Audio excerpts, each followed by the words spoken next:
guys, welcome back to Xtreme. I think you would have seen the intro of the video and you would have got an idea that about what fish are we gonna talk about today. So these are pretty easy to keep fishes. They don't need a a lot of care. You don't need to provide them a big space. These fish are for beginners, but also these fishes can be quite difficult to keep sometimes because of some reasons that new hobbyists make. So let's point out those mistakes today and teach you a simple, easy way how to keep better fishes at your home. So these fishes are pretty easy to keep. They are low maintenance fish, but you need to understand one thing. These are living things and they can die if not taken proper care of. So here are some tips about better keeping that you must know. So first of all, let me just introduce them. I've named this fish Candy because of the coloration it has. I have named this one Goldie because of the amazing golden pattern it has got in its complete body. So and one more thing, these are super aggressive. Right, let me just show you how aggressive they are. I have put a paper in between their tanks so that they can't see each other. Once I remove them, they will be super aggressive. Let's see. The show begins. You see, they are absolutely crazy. They are super aggressive in nature. So, some tips about keeping your betta fishes healthy. Tip number 1. Feed your fishes twice or thrice daily in small quantities. What usually people do is that they feed their fishes once and a lot of food they give their fish at once. That is gonna harm their digestive tract and that is not good for them. The reason, they will eat completely all the food but the food may not get digested. So feed small quantity of food, like if you feed 10 pellets at once, distribute it into 4 in the morning, 4 in the day and 4 in the night. In that way you can keep your fish healthy for a longer period of time. Tip number 2. Do timely water changes. What usually happens is that people forget to do water changes. They think that these fishes don't need oxygen or heat or anything, so let's just keep them in the water where they are for several weeks. Your fish might survive in that water. No doubt, I have done this mistake in this hobby in the beginning as well.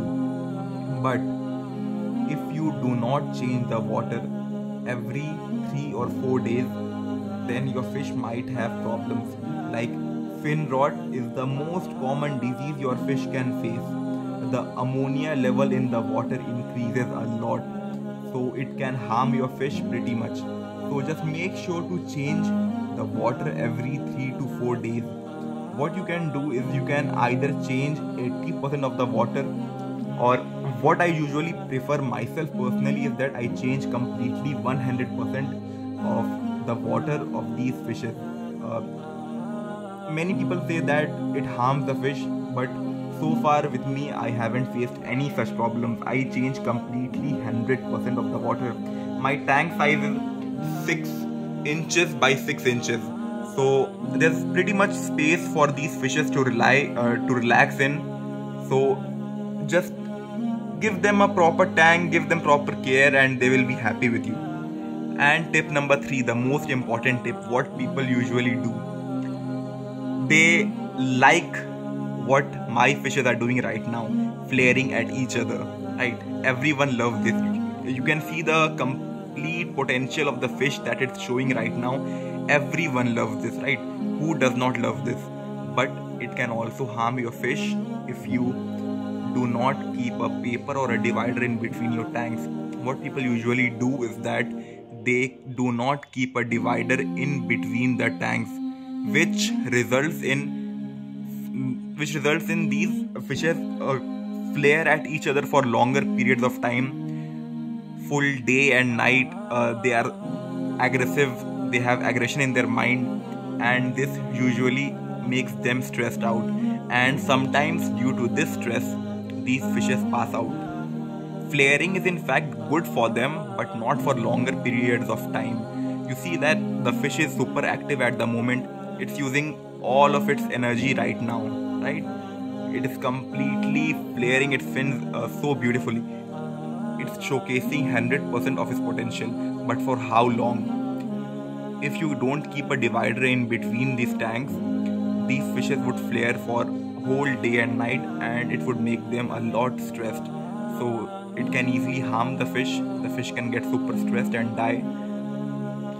So if you don't want your fish to die or become stressed out, just follow these 3 steps. And step number 4, the last step, it is that don't prefer feeding your fish live food. Like, don't feed them live bloodworms from the market, because those worms contain parasites. I feed my fishes bloodworms, but not the live ones. I feed them the frozen ones. The benefit of feeding the frozen bloodworms is that it is free from every parasite, so it is not going to harm your fish at all. So try following these 4 tips. I hope you have a happy journey with your fishes. Thanks for watching this video. If you enjoy the video, do like and subscribe.